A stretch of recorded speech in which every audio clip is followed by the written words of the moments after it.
जी मुझे 1 साल के फ़ोन रिकॉर्ड्स चाहिए। जी हाँ, 1 साल के, सुपर अर्जेंट है। मैं समझता हूँ कि आपको डबल मेहनत करनी पड़ेगी, बल्कि मैं कहता हूँ कि 4 गुना ज़्यादा मेहनत करनी पड़ेगी, लेकिन मुझे पूरे 1 साल के फ़ोन रिकॉर्ड्स चाहिए। सब पूरा का पूरा रूट? हाँ, पूरा का पूरा रूट, भुवनेश्वर से लेकर रांची तक, और रांची पहुँचने के बाद अभी और लोगों के फ़ोन रिकॉर्ड स्कैन करने बाकी हैं। शुरुआत मैंने राहुल के फ़ोन रिकॉर्ड से की और पता है चला कि बंदा पूरे रास्ते नीता के साथ टच में था। हाँ, बस स्टेशन पहुँचे, आकर मिलते हैं। ठीक है, जल्दी से आ जाओ, हम भी तुम्हारा वेट ही कर रहे हैं। इनफैक्ट तैयार हो रहे हैं फुल ऑन शर्मीली सी, सुशील सी नारी वाली एक्टिंग करने के लिए। हाँ, हम भी भोला भाला गुड बॉय बनने की एक्टिंग कर रहे हैं। चलो अब रखते हैं, ये लोग गाड़ी में बैठ गए। See you soon, I love you. Love you too baby. मतलब ये नीता भी झूठ बोलती है। इन दोनों की पहली बार बात करसीबाग में हुई नहीं थी। सर भुवनेश्वर से लेकर करसीबाग का सफ़र तो छोड़िए, ये लोग पिछले 1 साल से टच में, लगभग रोजाना बातें हो रही।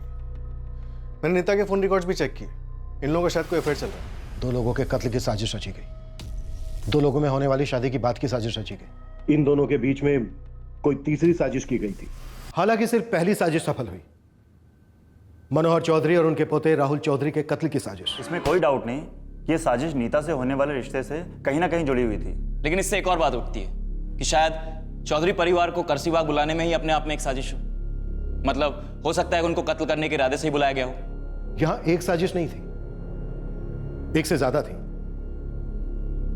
इस शादी की बात शुरू होने के पीछे भी एक साजिश थी, और उसका एक छोटा सा छोर हमारे हाथ लग गया।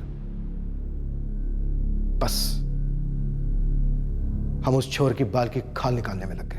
नीता, ये पुलिस तुझसे किस बारे में बात करना चाहती है? हम नहीं जानते पुलिस ने तुम्हें ही अकेले आने को कहा है। बात क्या है नीता? भैया, हमें सच में नहीं पता है। जो हो गया सो हो गया। बस इतना याद रखना कि हमारे परिवार का नाम ना सिर्फ इस गांव में बल्कि पूरे इलाके और जिले में बहुत इज्जत से लिया जाता है। बस उस नाम को हल्का ना होने देना। दादू, हम चलते हैं। नीता रुक, चल हम तुझे ड्रॉप कर देते हैं। नहीं भैया, हम चले जाएंगे। बोला ना, बैठ, चल।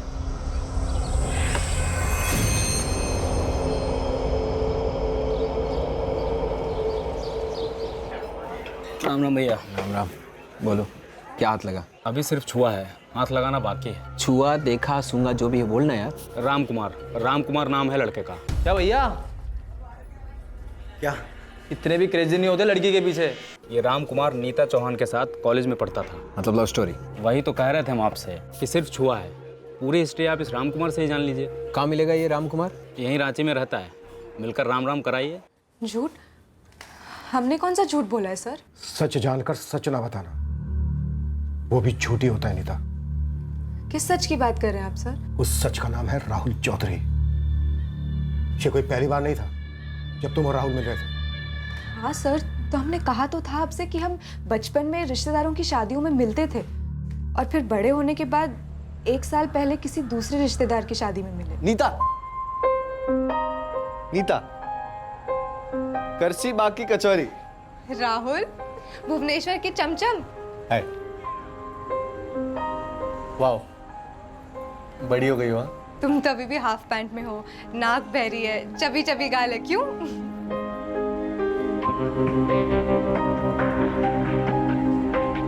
वैसे क्या कर रही हो आजकल? कॉलेज या? हाँ, फाइनल ईयर बीकॉम में हो। तुम? जॉब और एमबीए के एंट्रेंस की तैयारी एक साथ। बहुत अच्छी लग रही हो।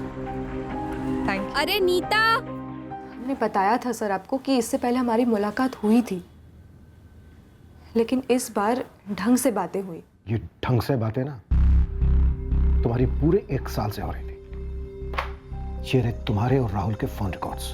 राहुल चौधरी भुवनेश्वर से रांची तक के पूरे सफर के दौरान तुमसे बात कर रहा था। माजरा क्या है? ये जो 2 कत्ल हुए,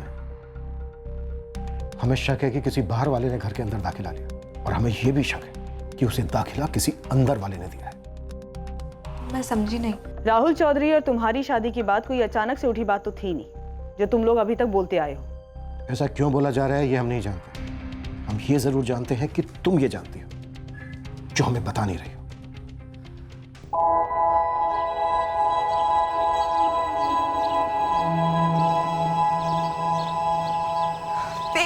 प्रेम। नीता, कंट्रोल। यहाँ किसी को पता नहीं लगना चाहिए कि कि हम एक दूसरे को पहले से जानते हैं हम। लेकिन अगर कोई अंधा भी हम दोनों को इस तरह देखेगा ना तो बोलेगा कि हमारा कोई पास्ट है, हमारी केमिस्ट्री देखकर। केमिस्ट्री को गोली मारो। अगर यहाँ किसी ने हम दोनों को देख लिया ना तो हमारा फ्यूचर हिस्ट्री बन जाएगा। बड़ी मुश्किल से मैनेज किया अब तक सब कुछ, तो एटलीस्ट हमारी शादी तक इस नाटक से पर्दा नहीं कर सकता। लेकिन इस पर्दे के पीछे हम दोनों के बीच में तो कोई पर्दा नहीं है ना। तो बड़ा खिलाड़ी निकला यार, मेरा बेबी। कौन बोलेगा तेरी एक गुड बॉय सी शक्ल देखकर। नीता, लिमिट में। अगर किसी ने हमको देख लिया तो नाटक फ्लॉप। अंडरस्टैंड? व्हाटएवर, तुमसे ना हो पाएगा। सर, हम किसी से नहीं कह सकते थे कि हम पहले मिले थे और एक दूसरे से प्यार करते थे। हम जब उस शादी में पहली बार मिले, उसके बाद हम फिर से मिले थे और वहीं से एक दूसरे को पसंद करने लगे। पी लो, हम माँ से कहकर आए कि हम 2 बूढ़ी आंटियों के लिए लेके जाएंगे। हमें खाली बॉटल वापस ले जानी है। राहुल, ये तुम क्या कर रहे हो?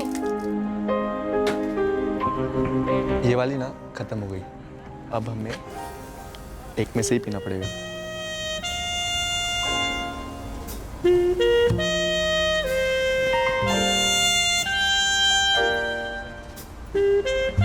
कल जा रहे हो? तुम अपने यहाँ जॉब पे रख लो, नहीं जाएंगे। फोन करोगे? तुम उठाओगी? अगर नहीं उठाया तो समझना कोई आसपास है। रेड सिग्नल, और जैसे ही ग्रीन सिग्नल होगा हम तुम्हें फ़ोन करेंगे, खूब सारी बातें करेंगे। सिर्फ बातों से दिल भरेगा? अब हम तो भुवनेश्वर नहीं आ सकते, तो तुम आ जाया करो ना किसी बहाने। बहानों के ऑप्शन तो दो। MBA तुम करने वाले हो ना, तुम करो ना मैनेजमेंट बहानों की। हम एक दूसरे से प्यार करने लगे, लेकिन इस बारे में किसी को बताने की सोच भी नहीं सकते थे। आगे की सोचना तो दूर की बात थी। तो तुम दोनों की शादी की ये बात अचानक से नहीं उठी थी? इसे प्रॉपर प्लान किया गया? अचानक हुआ ऐसा दिखाने के लिए प्लान किया था।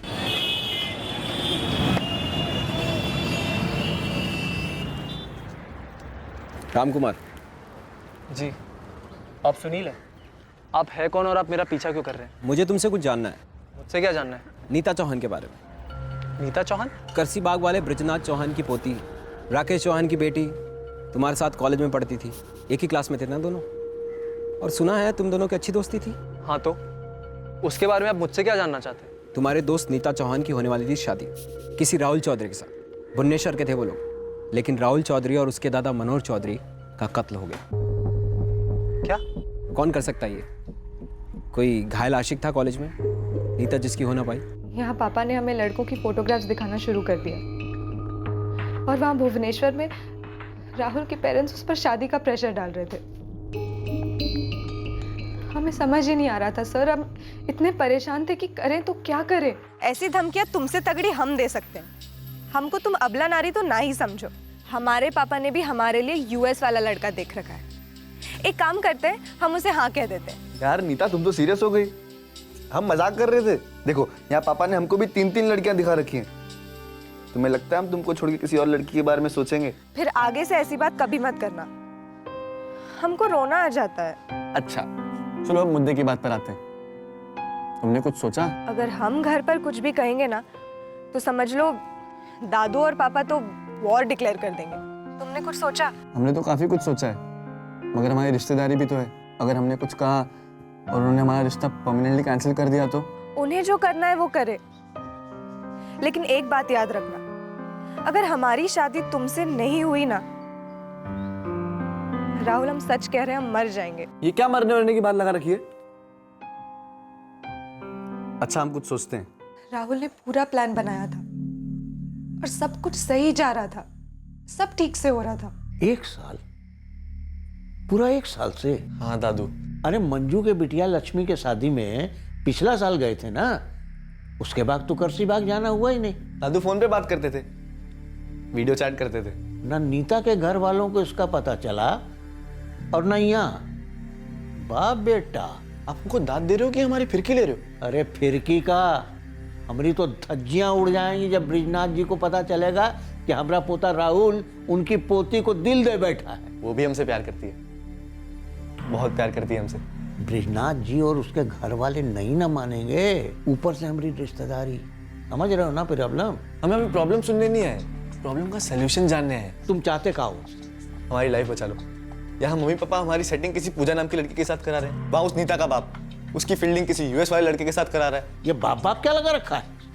तेरा रिश्ता पक्का हो गया तो तेरा होने वाला ससुर है वो। लेकिन आप कुछ कीजिए, हमारी लाइफ आपके हाथ में है। पर बात चलाने से पहले क्या करें? हम नीता को तो जानते तक नहीं है। आप जानो ना जानो, हम नीता को बहुत अच्छी तरह से जानते हैं, बहुत प्यार करते हैं हम एक दूसरे से। देखो आपको उसकी फोटो दिखाता हूँ। अच्छी है तेरी पसंद।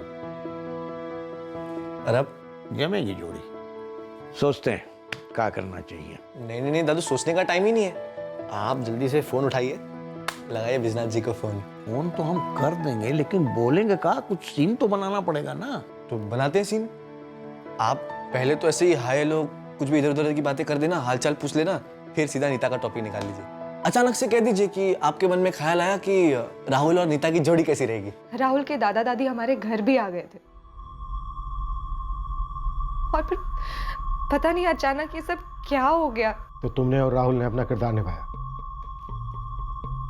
और राहुल के दादाजी ने इसमें मदद की। इस प्लान को एक ऐसा रंग दिया गया मानो दो बुजुर्गों के बीच अचानक से हुई बातों बातों में बन गया। जी। तो क्या तुम्हारी फैमिली में पहले से किसी को इस बात की भनक लग गई थी? पक्का तूने दादू से राहुल के बारे में कोई बात नहीं की? दादू ने तुझसे पहले कुछ नहीं कहा था नीता? जहाँ तक हमें मालूम है, हमें राहुल और उसके दादू के अलावा तो किसी को इस प्लान के बारे में नहीं पता था। ये मानना मुश्किल है नीता, क्योंकि अगली ही सुबह राहुल और उसके दादाजी की इतनी भयंकर और अजीब तरीके से हत्या कर दी गई। देखो नीता, डरो मत कि हत्यारे तुम्हारे पापा और तुम्हारा बड़ा भाई अभय है। जी नहीं सर, प्लीज सर, मुझे कुछ नहीं मालूम है। क्या ऐसा हो सकता है कि जहां एक तरफ नीता, राहुल और मनोहर वाली साजिश चल रही थी, ठीक उसी वक्त दूसरी तरफ कोई और साजिश रची जा रही हो सकता है राहुल और मनोहर को करसीबाग बुलाकर उनको मारने का प्लान हो। अगर दूसरी साजिश पे फोकस करें तो इस मर्डर के प्लान के पीछे नीता का बाप राकेश, भाई अभय और दादा ब्रिजनाथ भी शामिल हो सकता है। भाई आप ही आओगे हमारे घर में, ये तो तय रहा। ब्रिजनाथ भी हमारी सस्पेक्ट लिस्ट में था। हमने किसी भी एंगल को नहीं छोड़ा। नीता और राहुल के पहले लव इंटरेस्ट को भी टटोला, तब जाकर ये सुरेंद्र सामने आया। मैडम, बंदे का नाम सुरेंद्र श्रीवास्तव है, फिलहाल जमशेदपुर में। कॉलेज की प्रेम कहानी है? ऐसा नीता के क्लासमेट राम कुमार ने बताया। सुरेंद्र लट्टू था उस पर और 2 साल सीनियर था कॉलेज में। और नीता? मैडम, नीता का पता नहीं राम को, लेकिन राम बता रहा था कि सुरेंद्र काफी सीरियस था उसको लेके। वो होता ना मैडम, पागलों वाला प्यार। पागल वाला प्यार तो था सर, लेकिन इतना पागल भी नहीं सर कि हम कुछ कर लेते। देखिए सर, आप जमशेदपुर से हमको उठा के लेके आए हैं यहाँ पर। हमने खुद कबूल किया है ना कि हम उससे प्यार करते थे। तो ये हम पर कोई मेहरबानी नहीं की तूने? सर जी, नीता के दादा ब्रिजनाथ चौहान काफी पावरफुल आदमी है और हमारी हिम्मत नहीं थी कि हम उनके सामने जाकर कुछ कह सकें, इसलिए हमने अपना सारा लव, सारा जोश सब दबा लिया था अंदर। और 2 मर्डर करने के लिए सारा जोश बाहर आ गया। ऐसा मत कहिए सर, हमने अपनी लाइफ में कभी किसी इंसान को थप्पड़ तक नहीं मारा और नीता को लेकर जो भी था हमारे दिल में वो बस हमने अपने दिल तक रखा, किसी को कुछ बोला भी नहीं हमने। बेटा, अगर कभी किसी को कुछ बोला नहीं होता ना तो इस वक्त यहां हमारे सामने तू बैठा नहीं होता। हाँ, मतलब हमने बस अपने कुछ दोस्तों को बताया था इस उम्मीद में ताकि वो नीता को जाकर हमारी फीलिंग्स बता दें और हमें पता चल जाए कि उसके मन में हमारे लिए है कि या नहीं। अगर उसके मन में भी कुछ हो तो तेरी लॉटरी लग सके, जो लॉटरी तूने अब लगाने की प्लानिंग की, राहुल और उसके दादा मनोहर जी को मारकर। ये रास्ते सब हम पीछे छोड़ चुके हैं। नीता को लेकर जो भी था हमारे दिल में, उसकी यादें, सब कुछ। हमारी कॉलेज का सुरेंद्र श्रीवास्तव, वो हमारा सीनियर, हमारे पीछे पड़ा था। हाँ, अब जमशेदपुर में जॉब करता है। सॉरी मैडम, हमें तो इसके बारे में पता तक नहीं था। और जब वो खुद कह रहा है कि एक तरफा था, तो आप हमसे क्यों पूछ रहे हो? वो कह रहा है एक तरफा था, तुम्हारी तरफ से क्या था? हमें तो उसका फेस तक याद नहीं, और वैसे भी हमें राहुल के अलावा और कोई दिखता ही नहीं था। ये सवाल आप हमसे कर रहे हैं? हाँ, जवाब दो। यही सवाल तो हम भी आपसे पूछ सकते हैं, क्योंकि आप ही रखे थे ना सबसे पहले राहुल का नाम। एक मिनट, कहीं ऐसा तो नहीं कि आपको नीता और राहुल के बारे में पहले से पता चल गया था और आप ही ने गुस्से में आकर पापा जी रुक अबे। बाबूजी माफ कीजिएगा जो हम इतना जोर दे रहे हैं, लेकिन पहले आपको हमारे सवाल का जवाब देना होगा। अगर आपको पता चल जाता कि नीता और राहुल का पूरे 1 साल से हमारी पीठ पीछे कुछ चल रहा है तो आपको गुस्सा नहीं आता? आप क्या रवैया अपनाते ये चौधरी परिवार के खिलाफ? पगला गई हो क्या तुम? अपने पापा, दादू, भाई और हम पर भी शक कर रही हो? मम्मी हमें कुछ समझ नहीं आ रहा है। बहुत प्यार करते थे हम राहुल से, और अब हमें गिल्टी फील हो रहा है कि हमारी वजह से वो मारा गया। दुख तो हमको भी है इस बात का कि ये सब तुम्हारे और राहुल के बीच में रचा गया। और जब ये सब हुआ तो मारा गया वो, उसके दादाजी मारे गए और कटघरे में हम खड़े हैं। हम चाहते थे कि नीता का शादी यूएस वाले लड़के अभिषेक के साथ हो जाए, क्योंकि वो हमें पसंद था और है। लेकिन जब से आप राहुल के बारे में बात किए ना, तो हम अपना मन बदल दिए। आप चाहें तो अभय से पूछ लीजिए, हम उससे कहे थे कि नहीं। हाँ दादू, पापा जी ने हमसे ये बात कही थी। देख, जो होना था सो हो गया। कल दोनों सब कमल के हवाले करने वाले हैं। हमने कमल से कहा है कि अंतिम संस्कार यहीं कर लो, करसी बाग में। हम तो पहले दिन से कह रहे हैं कि पुलिस खामा खाम पर शक करे, घर में सबूत खोज रही है। कहीं ऐसा तो नहीं कि ये सारा मर्डर का प्लानिंग वहां भुवनेश्वर में रचा गया हो, और जो हत्यारा है उसने सोचा होगा कि एक तीर से 2 निशाने लग जाएंगे, वो मारे भी जाएंगे और पूरा शक हमारे परिवार पर आएगा। 19 तारीख का टिकट बुक कराए हैं। अरे बाबूजी, 19?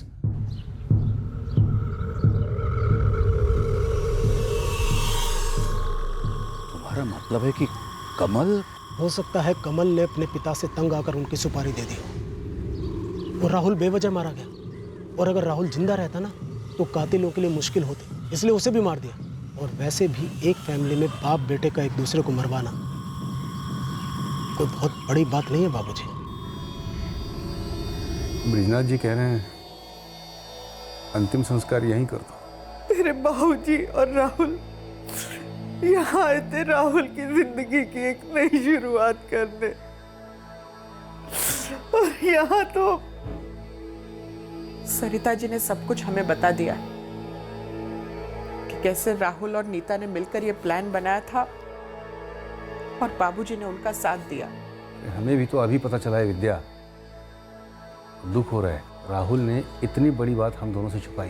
पापा जी ने ये सारी साजिश रची बिना किसी को कुछ बताए। यहाँ तक कि ब्रिजनाथ जी और राकेश जी भी ये कहते हैं कि उन्हें राहुल और नीता के इस अफेयर के बारे में कुछ पता नहीं था। वो तो कह रहे होंगे, लेकिन हमें तो यकीन ही नहीं हो रहा है कि चौहान परिवार को भी इस बात की जानकारी नहीं थी। सर, ये सुरेंद्र श्रीवास्तव की एक एक डिटेल चेक की है। इसका इस केस से कोई भी डायरेक्ट या इनडायरेक्ट कनेक्शन बन नहीं रहा है। उसकी बातों से भी कुछ ऐसा ही लग रहा है, लेकिन समझ में नहीं आ रहा है कि वो खेल रहा है या फिर सच बोल रहा है। ब्रिजनाथ और राकेश चौहान के खिलाफ कुछ मिला? अभी तक कुछ भी नहीं। इनके सारे कॉल रिकॉर्ड चेक हुए हैं, लेकिन अभी तक कोई रेड लाइट ब्लिंक नहीं हो रही है। राकेश, ब्रिजनाथ, सरिता, अभय और नीता सबके फोन रिकॉर्ड चेक किए, सब क्लीन है सिवाय एक चीज के। क्या सर? ये एक नंबर 1 महीने पहले वाला स्विच ऑफ है। हाँ, इस नंबर से ब्रिजनाथ को 2 बार ही कॉल्स किए गए, एक 12 सितंबर को और एक 13 सितंबर को। और यही एक नंबर ऐसा है जिसका कोई सोर्स नहीं है। सही, कमल वाला Bhubaneswar angle dead end. Sir, Bhubaneswar वाले एंगल से कोई छोटी सी भी लीड नहीं मिली है। वहाँ की पुलिस टीम ने काफी मेहनत की है। भुवनेश्वर से रांची के बीच जितने भी सेलफोन टावर्स हैं सब सोर्स किए गए हैं और हमने हजारों नंबर्स मैच किए हैं, पर ऐसा कुछ भी नहीं मिला जो कि इशारा करे कि कोई भी चौधरी फैमिली को भुवनेश्वर से फॉलो कर रहा था। और हमें कोई ऐसा कॉमन नंबर भी नहीं मिला जो कि उस दिन आपके करसी बाग में मौजूद था। इस राहुल और कमल का कोई एंगल? हमने इस एंगल में काफी बारीकी से तहकीकात की। इस कमल और उसके पिता मनोहर के बीच कभी कोई अनबन नहीं रहा, और उसका लड़का राहुल तो अपने पिता से काफी क्लोज था। राहुल की कॉलेज में कोई गर्लफ्रेंड या किसी से कोई दुश्मनी? 0। उसके कॉलेज में कोई हिस्ट्री नहीं था, सिर्फ पढ़ता था वो और कुछ नहीं। दीपक जी, वहीं कुछ अंदर का मामला होगा जो शायद सामने नहीं आ पा रहा है। सामने तो सिर्फ एक अजीबोगरीब सीन ऑफ क्राइम है कि 2 लोगों को सुबह सुबह घर से बाहर ले जाया गया और घर से थोड़ी दूर ले जाकर उन दोनों को गोलियां मार दी गई। और सर, ऐसा भी नहीं है कि कत्ल एक रात पहले हुए हो और अगली सुबह लाशों को ले जाके खेतों में डंप किया गया हो ताकि हमें मिसलीड किया जा सके। क्योंकि सर, पोस्टमार्टम की रिपोर्ट के अकॉर्डिंग ये साफ साफ पता चलता है कि मर्डर 21 अक्टूबर को सुबह 5 बजे से लेकर 6:30 बजे के बीच में हुए हैं। मुझे तो हैरानी इस बात की हो रही है कि वो बंदे घर के अंदर आए कैसे और कैसे 2 लोगों को घर से बाहर ले गए। और सबसे बड़ा सवाल, क्यों? कहीं ऑनर किलिंग का मामला तो नहीं? कहीं ऐसा तो नहीं कि चौहान फैमिली में से किसी को नीता और राहुल के अफेयर के बारे में पता चल गया हो? और उसने ये कांड कर दिया। सर इस हिसाब से चौहान फैमिली की तरफ हमारी शक्ति सुई घूमती है। राकेश चौहान और उसका बेटा अभय चौहान हमारे प्राइम सस्पेक्ट बनते हैं। या फिर खुद ब्रिजनाथ ही? मतलब आपको ब्रिजनाथ की कॉल रिकॉर्ड में वो नंबर मिला जिसका कोई सोर्स नहीं मिल रहा है? हाँ, वो कॉल ब्रिजनाथ को 1 महीने पहले आए थे। 1 महीने पहले? हाँ सर, 12 और 13 सितंबर। फिलहाल फ़ोन स्विच ऑफ है। मैंने कॉल रिकॉर्ड्स और डिटेल्स मंगवा ली हैं। एक मिनट। कहीं ऐसा तो नहीं है कि 1 महीना पहले ब्रिजनाथ को पता चल गया हो अपनी पोती नीता और मनोहर के पोते राहुल के अफेयर के बारे में?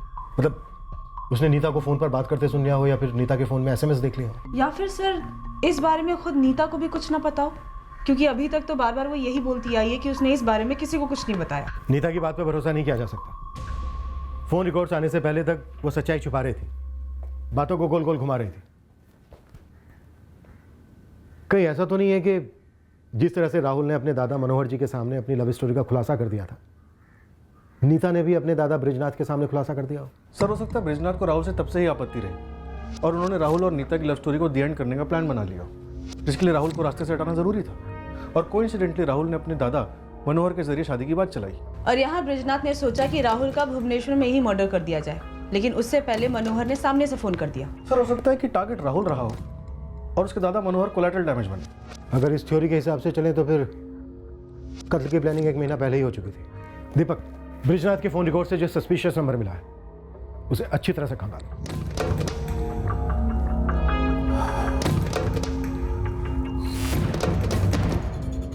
बेटा, होने को कोई नहीं टाल सकता, और ये होने किसी के हाथ में भी नहीं है। जो हुआ है वो नहीं होना चाहिए था, पर जो हो गया है उससे उभरना भी बहुत जरूरी है, और समय के साथ साथ घाव भी भर जाता है। देख बेटा, जिंदगी बहुत बड़ी है और तुझे भी समय के साथ साथ आगे बढ़ना होगा। मैं तुझे एक बात कहना चाहता हूं बेटा, तेरे पापा ने जो लड़का देखा है ना तेरे लिए,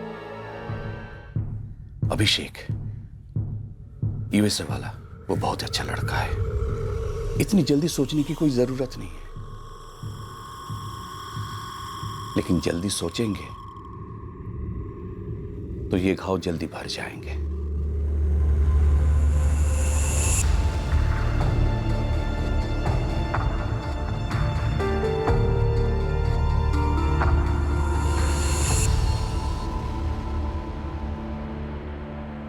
राहुल के अपने दादाजी से मदद मांगने के काफी पहले तुमने अपने दादाजी से मदद मांगी थी, ये सच है ना? हमने आपसे कहा ना कि हमने हमारे और राहुल के बारे में कभी किसी से बात नहीं की, हमारे दादू से भी नहीं। तुम्हारा प्यार राहुल मारा गया है, अब किसे बचाने की कोशिश कर रही हो? हम किसी को नहीं बचा रहे। 21 अक्टूबर को तुम्हारे घर पे जिन लोगों को बुलाया गया था, कौन थे वो लोग? हमें कुछ नहीं मालूम है मैडम। प्लीज आप हमें बताइए कि वो कौन था जिसने हमारे राहुल को मार डाला। वो हमारा सब कुछ था, हम उससे जिंदगी भर प्यार करते रहेंगे।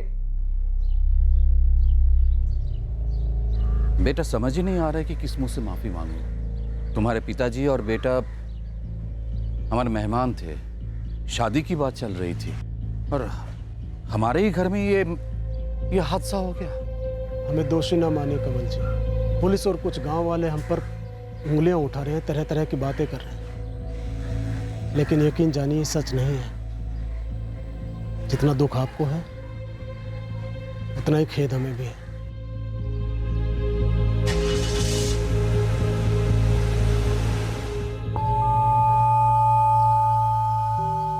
सर लगता कुछ कुछ पकड़ में आ रहा है। ये जो कॉल आया था ब्रिजनाथ को, उस नंबर की क्रिमिनल हिस्ट्री है। 21 अक्टूबर कत्ल वाले दिन इस नंबर की लोकेशन करसीबाग थी। 21 अक्टूबर को ये नंबर स्विच ऑफ हुआ था। उससे पहले ये नंबर 3 महीने तक चला था। किसी फर्जी पंकज सिन्हा के नाम पे रजिस्टर्ड है। इस नंबर के कॉल रिकॉर्ड्स क्या कहते हैं? सर इस नंबर से कई नंबर्स पे कॉल किए गए, सारे स्विच ऑफ। एक नंबर 1 हफ्ते पहले तक चालू था, किसी बिराम दास के नाम पर, हिस्ट्री शीटर है। फिलहाल बोकारो सिटी जेल में चोरी की सजा काट रहा है। इस ब्रिजनाथ की काफी पहुंच है इलाके में? हाँ सर, इसके इर्द गिर्द काफी छोटे बड़े लोग मौजूद रहते हैं प्रोटेक्शन के लिए। 1-2 और भी हैं। क्या ऐसा भी हो सकता है कि ब्रिजनाथ ने इस 44456878 वाले को सुपारी दी हो, राहुल और मनोहर चौधरी की? प्रणाम ब्रिजनाथ जी, पाए लागू, बड़े दिनों बाद बात हो रही है आपसे। कुछ सुधर गए हो या आज भी वही गंद मचा रखे हो? रिटायर आप हुए हैं, हम नहीं। बस अब लगे हुए हैं मेहनत मजदूरी से। अभी बताइए कि आपका मिजाज कैसा है? मतलब आवाज़ सुन के तो लग रहा है कि पूरी तरह अभी बल जला नहीं है। सबसे पहले इस बोकारो जेल वाले अभिराम को तोड़ो, जिसे इस 44468798 वाले ने फोन किया था। ये भी 100% कोई हिस्ट्री शूटर होगा, तभी सब कुछ इसका फर्जी है। फोन बंद। तो इसका मतलब दूसरी कॉन्स्पिरेसी ही सही थी। ये पूरा कांड प्लान था। राहुल और मनोहर चौधरी को कत्ल करने के इरादे से ही करसीबाग बुलाया गया था। आप कभी भी कोई भी सबूत जुटा पाए जिससे ये पता चले कि बृजनाथ को नीता और राहुल के अफेयर के बारे में पहले से पता था और उसी ने ये कॉन्स्पिरेसी रची हो? हमारे पास इस बात के सबूत नहीं थे कि बृजनाथ को पता था या फिर नहीं पता था, क्या उसने कॉन्स्पिरेसी रची थी या नहीं। बस हमें एक छोटी सी लीड मिली थी कि एक आदमी कत्ल की सुबह करसीबाग में था, जो शायद एक हिस्ट्री शूटर था, जिसकी बृजनाथ से बात हुई थी और अभी तक हमारे रडार में नहीं आया था। इसी आदमी के थ्रू हमने एक केस सॉल्व किया। पर उस हिस्ट्री शीटर का बृजनाथ के साथ फोन पर बात करना, उससे कनेक्शन रखना, सर ये साफ साफ बृजनाथ द्वारा की गई साजिश की तरफ इशारा करता है। इशारा था, साफ था, लेकिन यह केस बिल्कुल वैसा नहीं था जैसा हमने अनुमान लगाया था। यह अजीबों में अजीब केस था। सर बबलू वर्मा और राजू सहाय दोनों करसीबाग के रेजिडेंट हैं और दोनों सालों से बृजनाथ के बाएं और दाहिने हाथ रह चुके हैं। दोनों को बिल्कुल चुपचाप उठाओ ना से, उसे डिफेंस के लिए वक्त नहीं देते। जी सर। ए अभिराम, चल उठ। कौन से वकील का दिल आ गया हम पर जो हमारा जमानत करवा रहे हैं? साहब जी, यही है अभिराम दास। 44456878। इस नंबर पे पूरा सितंबर बड़ा चहकता रहा। तो किसी पंकज सिन्हा के नाम पे है नंबर, फर्जी नंबर, फर्जी एड्रेस, कौन यूज कर रहा था? नाम बता दो तो जमानत करा दोगे हमारे साहब? देख बे, मैं शुरुआत तेरे अंदर डंडा घुसेड़ के कर सकता था, अभी भी कर सकता हूँ, कभी भी कर सकता हूँ। मेरे साथ ये सौदेबाजी मत कर। आप तो बेमतलब में ही गरमा गए साहब। थोड़ा तुक्का भिड़ा रहा था, सोचा लॉटरी लग जाए। बबन नाम है उसका। कौन है बबन? विजय यादव। असली नाम है बबन का। बिहार साइड का है। रांची में हम दोनों साथ में काम करते थे कभी कभी। एक काम था सितंबर में, बस साला मैं पकड़ा गया दूसरे केस में, काम हुआ ही नहीं। 21 अक्टूबर को ये विजय यादव और बब्बन करसीबाग गया था। गया होगा साहब। क्या करने? उद्घाटन करने, और क्या। एक नया मुर्दाघर खुलने वाला है, वहां का उद्घाटन करेगा पहला मेहमान बन के। हमेशा के लिए जमानत मिल जाएगी तुझे। हमारे यहाँ उद्घाटन ये टपकाना, किसी को उठवाना, इसको कहते हैं। सुपारी, रंगदार, ये सब उद्घाटन ही तो है। ये बब्बन सुपारी उठाता है। आप मेरी तो पूरी की पूरी कर्म कुंडली निकाल चुके हो। अब थोड़ा प्यारे साले बब्बन को भी दिखा दो, काफी मसाला मिलेगा आपको। इसके साथीदार कौन कौन थे? हम तो नहीं थे साहब, हम तो बेमतलब में यहाँ पर सद रहे हैं। अभी कहाँ मिलेगा ये बब्बन? बब्बन उर्फ विजय यादव हिस्ट्री शीटर है। इसकी बृजनाथ से फोन पर बात हुई थी। 21 अक्टूबर को ये करसीबाग में था। सर मैं इस बब्बन की हिस्ट्री निकालती हूँ। रंगदारी और सुपारी वाला है तो 1 घंटे में इसकी सारी कुंडली हमारे हाथ में होगी। ट्रैकिंग पे डालो इसे, ये हमारा सॉलिड लीड हो सकता है।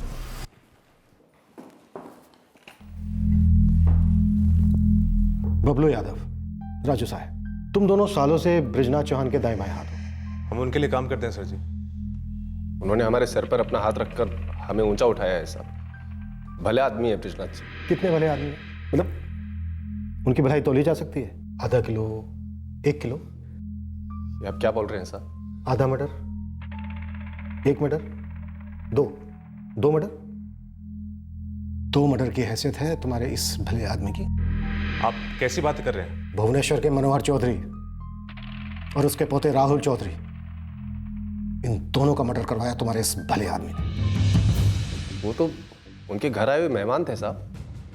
और वो बृजनाथ जी अपने घर आए मेहमान को क्यों मारेंगे? वो ऐसे मरने मारने वाले आदमी नहीं है साहब। सुनील, तेरा सोर्स भरोसेमंद है ना?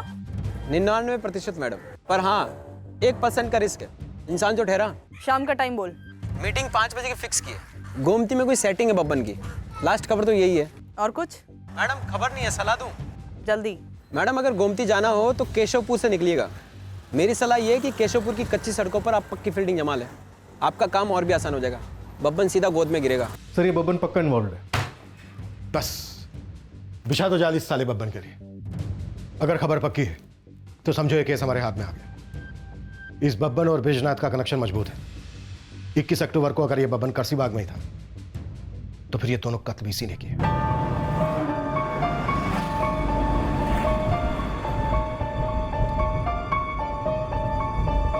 क्या बात कर रहे हो? अच्छा, क्या हुआ पापा? बब्बन का नाम सामने आया। क्या?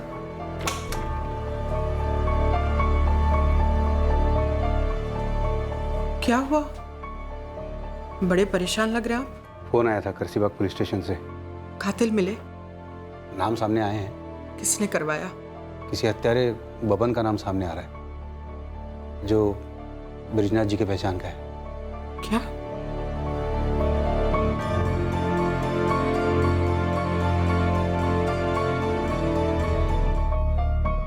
हमने तो वही कहा जो हमें मालूम था, लेकिन साहब हमारा यकीन ही नहीं कर रहे थे। वो बार बार कह रहे थे कि तुम्हारे मालिक ब्रिजनाथ जी की बात हुई है बब्बन से। मैडम मेरा टिप डबल कर दीजिए और मॉडल नंबर गाड़ी नंबर लिखिए। बब्बन भैया की बारात आपके पास 15 मिनट में पहुंच जाएगी। जल्दी गाड़ी नंबर बोलो।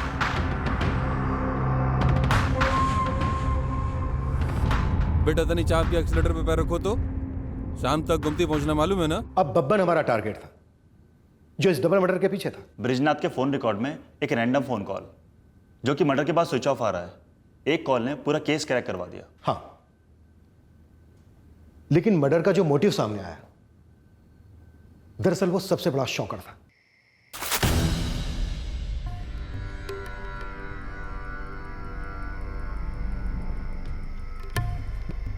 सुनो, चुपचाप अंदर जाना है, बिना हो हल्ला किए उसको लेके आना है। कैसे करोगे? गमछा से मुंह में ऐसे डाल देंगे, बांध देंगे तो आवाज नहीं आएगा। बढ़िया। और क्या, ये दोनों हाथ को ना ऐसे पीठ पीछे करके और ये रस्सी से पूरा एकदम कस के बांध। कहाँ लाना है पता है ना? हाँ भैया जी बताए तो थे। वही चुप, बिल्ली की तरह ऊपर चढ़ना, एकदम दबे पाओ, समझे? चल चल चल चल चल।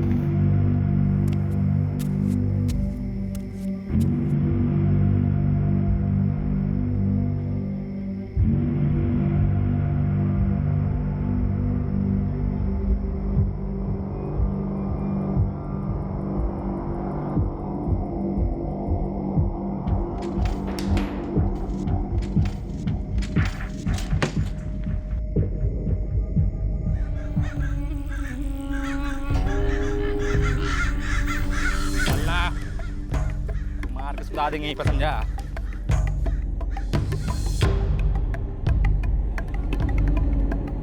चलिए ना, चल। ये लीजिए भैया जी। हमको प्लीज छोड़ दीजिए। देखो हमको मत मारो बहुआ, भगवान के लिए।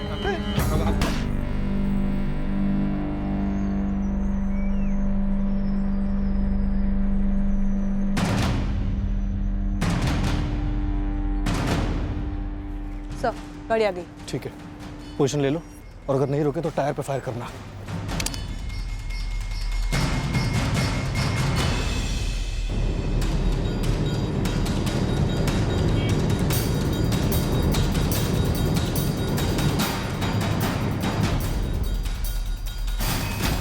रोक रोक रोक रोक रोक। काहे रोक रहे? अभी ने तो चाय पिए थे साला।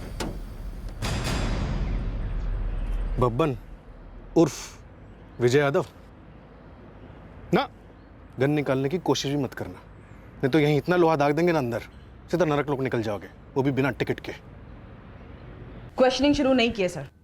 ब्रिजनाथ ऑन द वे, पहुंचने वाले होंगे। अब ये बब्बन जो बोलेगा वो तय करेगा कि ब्रिजनाथ के दाएं और बाएं हाथ बबलू और राजू कितना सच बोल रहे हैं और कितना झूठ। 1 महीना पहले तुम्हारी इस भलाई की मूरत ने रंगदारी सुपारी लेकर हत्या करने वाले को सुपारी दी थी। मनोहर चौधरी और उसके पोते राहुल चौधरी की। विजय यादव नाम है, बब्बन के नाम से जाना जाता है। बब्बन? हाँ बब्बन। 21 अक्टूबर की सुबह को वो यहाँ पर मौजूद था। साहब आप लोगों को बहुत गलतफहमी हुई है। ब्रिजनाथ जी ऐसा क्यों कराते, वो भी बब्बन से? हम पर इतना घिनौना और वाहियात इल्जाम थोप रहे हैं आप। एक बार फैक्ट्री से और फैक्ट्री के पास वाले थाने में से हमारे बारे में इंक्वायरी तो कर लेते। रहने दीजिए ब्रिजनाथ जी, बब्बन हमारी कस्टडी में है, खुद बब्बन। तो हम क्या करें? आपकी उससे फोन पर बात हुई है, कॉल रिकॉर्ड्स हैं हमारे पास। कूटिए साले को और बाहर मत निकलने दीजिएगा। हमने फोन किया उसे, उसने फोन किया हमें। और क्यों किया? हमारे लड़के राजू और बबलू ने सब कुछ बताया था आपको, पर आपको विश्वास नहीं हो रहा था। 3 साल से ये साला बब्बन हमें धमकी दे रहा है, एक्सप्रेशन कर रहा है, और 1 महीना पहले अचानक कहां से टपक पड़े और हमें फोन लगा दिया। आवाज सुन के तो लग रहा है कि पूरी तरह अभी बल जला नहीं है। तो बहुत छोटा है हमारी ताकत के लिए। ब्रिजनाथ जी, आपकी ताकत को किसी की नजर ना लगे, पर सोचिए कि अगर आप हमारी रंगदारी नहीं देंगे तो बेकार में गोली वोली लग जाएगा नजर की जगह। तो हमें धमकी दे रहा है, तुझे लगता है कि हम तुझसे डर जाएंगे? 3 साल से यही धमकियां दे रहा है। अरे ब्रिजनाथ जी, 3 साल से रेट भी तो वही मांग रहे हैं। देखिए, राउंड फिगर में 15 लाख हमको दे दीजिए, आप भी टेंशन मुक्त हो जाएंगे, हमारा भी पेंशन का इंतजाम हो जाएगा। कैश नहीं तो कोनो दिक्कत नहीं, हम अकाउंट खोल रखे हैं ब्रिजनाथ जी। 3 साल से तू हमसे यही भीख मांग रहा है, और हम भी तुझे 3 साल से मना किए जा रहे हैं। आज हमारी ये आखिरी बात है। आज के बाद तूने कभी गलती से भी हमको फोन किया ना, तो हम एक ऐसा फोन करेंगे कि जिंदगी भर के लिए तेरा अकाउंट जेल में खुल जाएगा, और कुटाई अलग से। बोनस 3 साल में 2 बार हमने उसे अंदर करवाया था रंगदारी के जुर्म में, और 1 महीना पहले अचानक कहीं से टपक पड़े और हमें 2 बार फोन कर लिया, अचानक चुप हो गया। पता नहीं वो कहां से आया था, क्यों आया था, और हमारे मेहमानों पर। ये गलत बात है सर। एक तो बंदूक के नोक पे हमको उठा लाए हैं, ऊपर से हमारा गागल रख लिए। जब तक गागल नहीं मिलेगा कोनो बातचीत नहीं होगी, बता रहे हैं सर। जब तेरी ये आंखें ही नहीं रहेंगी तो गॉगल का क्या करेगा? हाँ, नाम बक दोनों के, चल दे। उन दोनों का नाम कहीं कॉलर पर लिखा है जो फाड़ रहे हैं। कॉलर छोड़िए, कॉलर छोड़िए, नहीं भागे जा रहे हैं, छोड़िए, बताते हैं। बात बता रहे हैं। एक का नाम है अपना धीरू प्रसाद, दूसरे का नाम है कीरू यादव, कृपाल यादव। कहाँ मिलेंगे दोनों?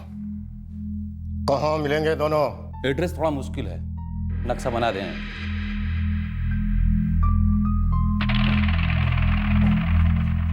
अपन, ये जो तेरी टशन है ना, इसका तो अब क्रियाक्रम समझ, क्योंकि खुली हवा में अब तो कभी सांस नहीं ले पाएगा। अरे मालिक, शुभ शुभ बोलिए, ये अभी हमारे खेलने खाने की दिन है। अब देखिए, उन दोनों का पता हम आपको बता दिए ना, बताए कि नहीं? अब हमारी आपकी कैसी बैर? वो दोनों तेरे टट्टू थे, कुछ भी बोले जा रहे हैं। ऐसे लंपट लाकट लोगों को अगर अपने साथ रखने लगे ना, सर जी बता रहे, इससे अच्छा है हम संन्यास ले लें, रिटायर हो जाएं। चलना, मार के सुधा देंगे, यहीं पर समझा। चल, ये लीजिए भैया जी। क्या है रे?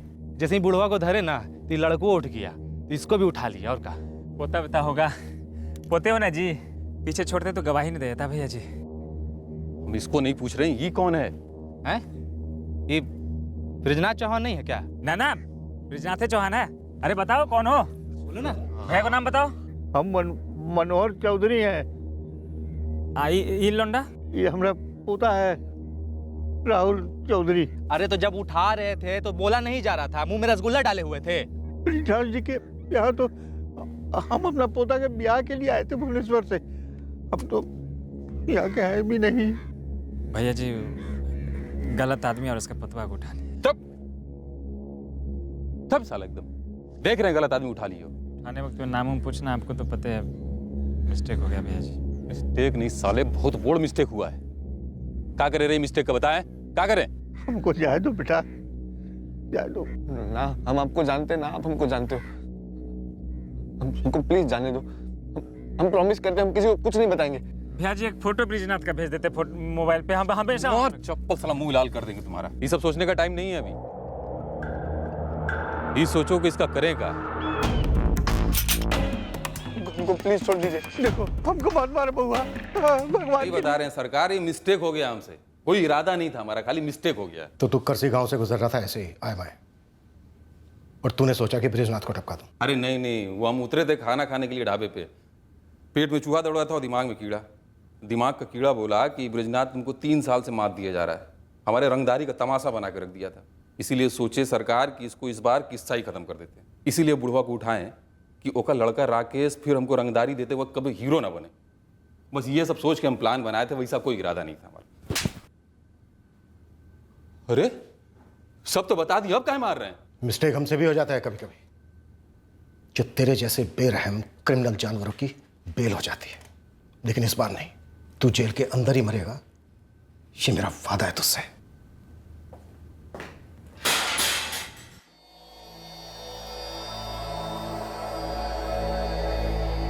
पुलिस ने उन बाकी दोनों को भी धर लिया, धीरू और कृपाल। ये क्या अनर्थ हो गया?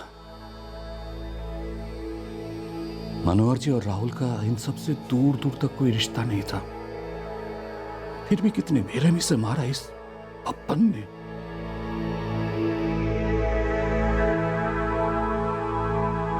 बब्बन और उसके दोनों साथियों की गिरफ्तारी से हमने इस केस को क्लोज तो कर दिया, पर ये दोनों मर्डर्स इतने बेमतलब के थे।